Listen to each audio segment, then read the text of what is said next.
Imagine you're teaching a computer to play a game. It looks ahead. My move, your move, mine again.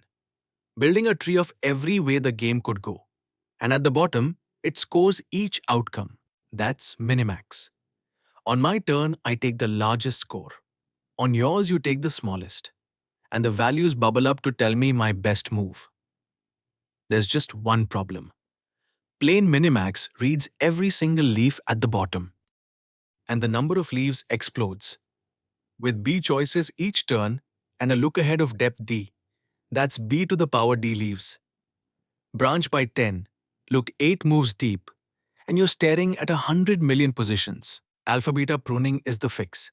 It computes the exact same answer as minimax, but it skips whole branches it can prove don't matter. Same decision, a fraction of the work. The whole method rests on two running numbers, carried down the tree as we explore. The first is alpha.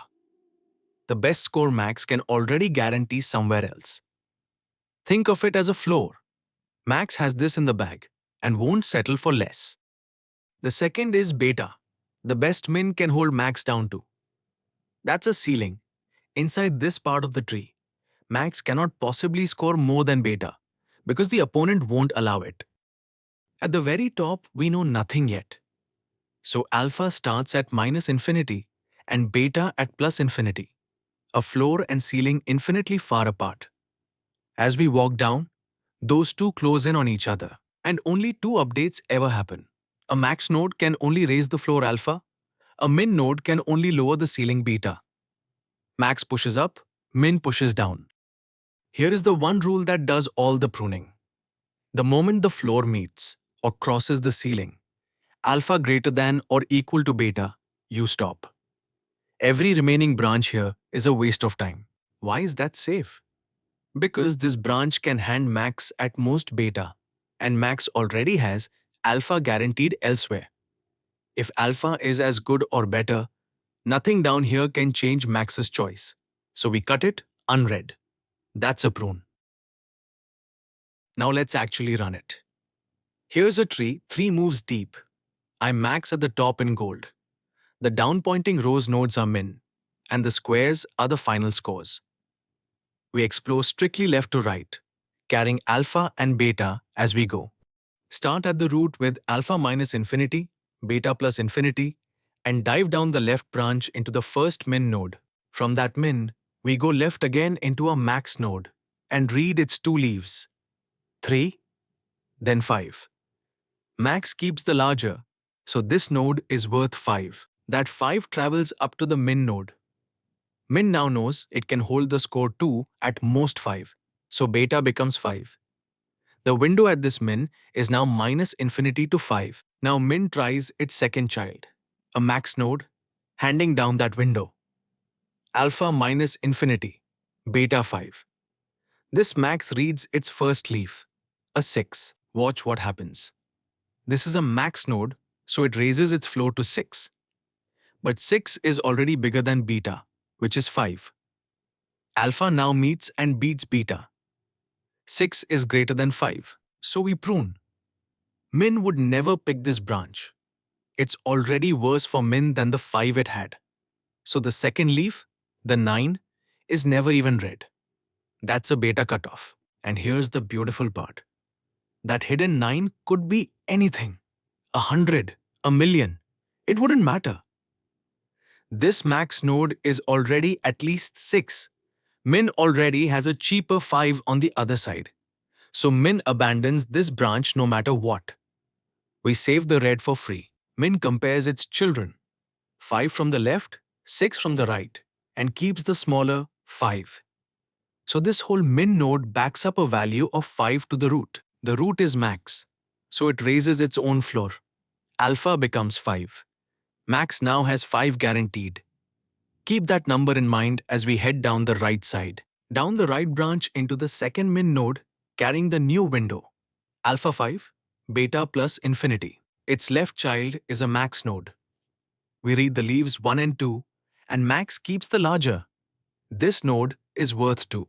That 2 goes up to min, which lowers its ceiling. Beta becomes 2. But now look at this nodes window, alpha 5 beta 2. The floor has already passed the ceiling. This min can offer max at most 2, and max already has 5 in hand. So the entire second child, both of its leaves, is cut unread. That's an alpha cutoff. And it saves us a whole subtree. Min backs up its value too. And the root, taking the maximum of its two children, 5 on the left, 2 on the right, settles on 5. That's the answer. Root value 5.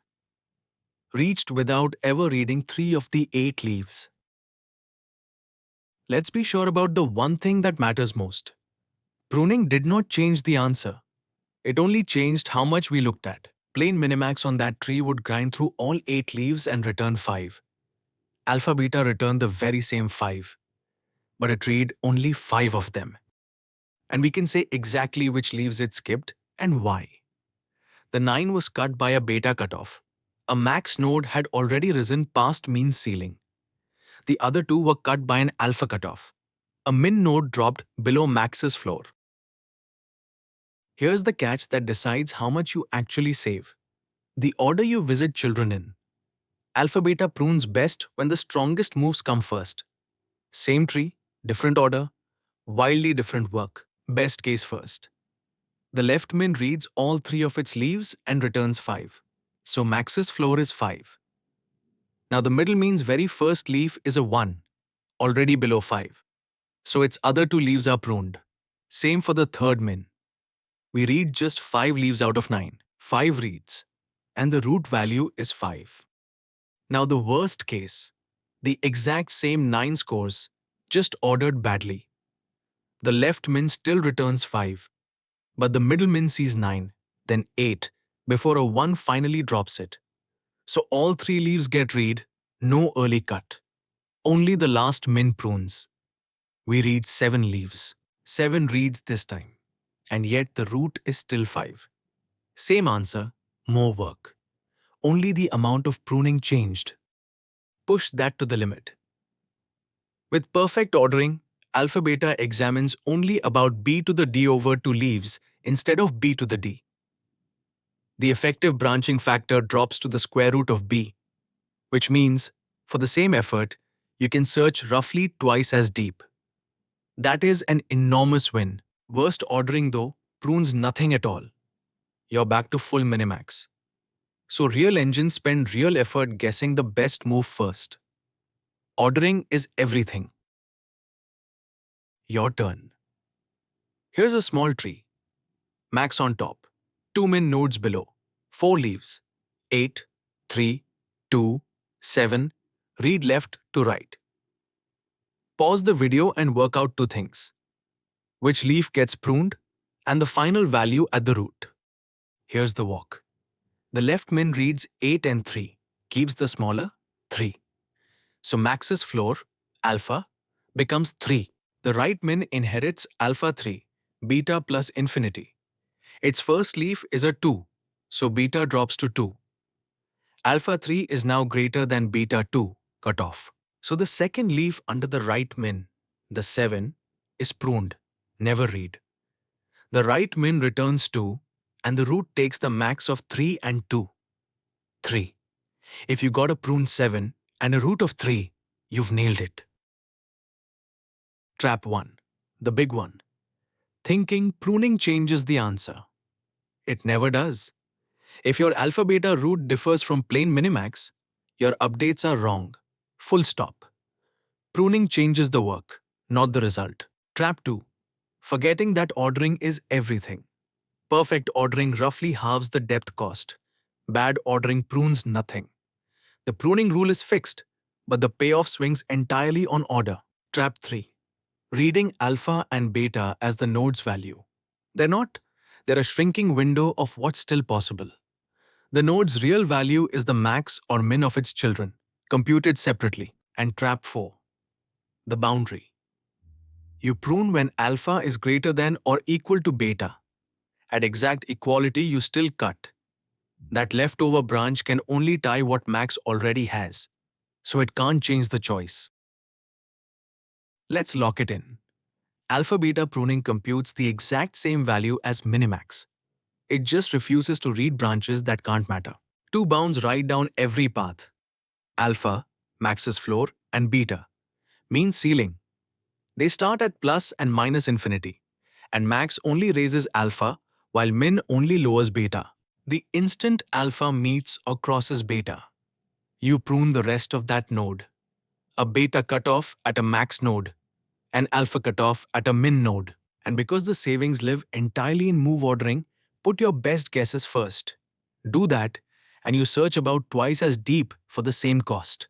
Same answer, far less work. That's the whole idea.